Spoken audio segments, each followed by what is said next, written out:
সারা পৃথিবীতে অন্যান্য দেশগুলোতে যে মানবিক ও অর্থনৈতিক সামাজিক রাষ্ট্রীয় বিপ্লব ঘটেছে, আজ আমরা কেন পিছিয়ে পড়ে আছি?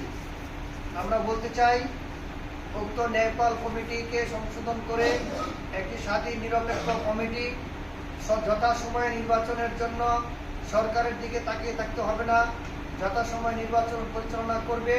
প্রয়োজন হলে পুলিশ, বিচার ও দুর্নীতি দমন কমিশন ও নির্বাচন, এই চারটি প্রতিষ্ঠানকে সরাসরি পরিচালনা পরিষদকে সহযোগিতা করবে। এবং বাংলাদেশের পার্বত্য অঞ্চলে এখনো সেনাবাহিনীদের গুলি করে হত্যা করা হয়, যা কোনোভাবে মেনে নেওয়া যায় না। আমরা বলতে চাই, এই স্বাধীন কমিটি বাংলাদেশের পার্বত্য সীমানা সহ সমস্ত সীমানাকে আন্তর্জাতিক মানে নিরাপদ করে দেশীয় আন্তর্জাতিক দালালগুলোকে সঠিক এবং ন্যায় বিচারের মাধ্যমে নির্মূল করে এদেশের প্রত্যেকটা গ্রাম অঞ্চলে রপ্তানিমুখী কৃষি প্রকল্প তৈরি করে দ্রুতগামী ট্রেন যোগাযোগের মাধ্যমে শহর ও গ্রামের মানুষের মধ্যে ক্ষমতা ও সবকিছু বিকেন্দ্রীকরণ করতে হবে। শুধুমাত্র তখনই মৌলিক অধিকার প্রতিষ্ঠিত হবে এবং এদেশে মানবিক ও কল্যাণময় রাষ্ট্র তৈরি হবে।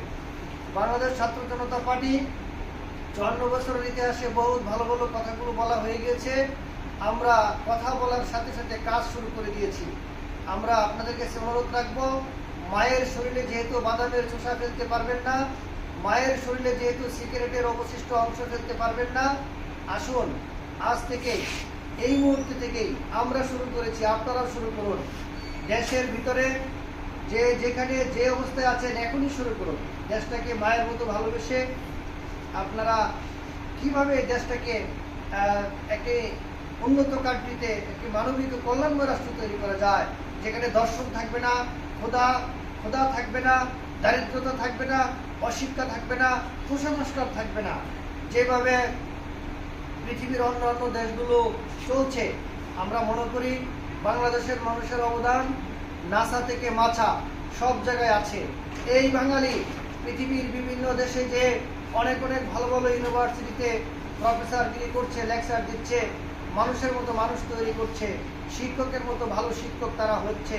কিন্তু বাংলাদেশে আমরা দেখতে পাচ্ছি যে মেধা পাচার হয়ে যাচ্ছে। এই কমিটি যদি বর্তমান সরকার সুযোগ করে দেয়, একটি স্বাধীন কমিটি, এই কমিটি ভালো কাজগুলোকে ভালো বলবে, মন্দ কাজগুলোকে অবশ্যই ন্যায় বিচারের আওতায় আনবে। আমরা বলতে চাই, দুর্নীতিবাজদেরকে তো আপনি ইচ্ছা করলে এদেশ থেকে বের করে দিতে পারবেন না। কারণ হচ্ছে, যে রাষ্ট্রে জন্মেছে এই সকল নাগরিকের দায়িত্ব রাষ্ট্রের 5টা উপাদানের মধ্যে প্রথমটাই টেরিটরি এবং জনগণ। সুতরাং জনগণের কল্যাণে আইন তৈরি হয়।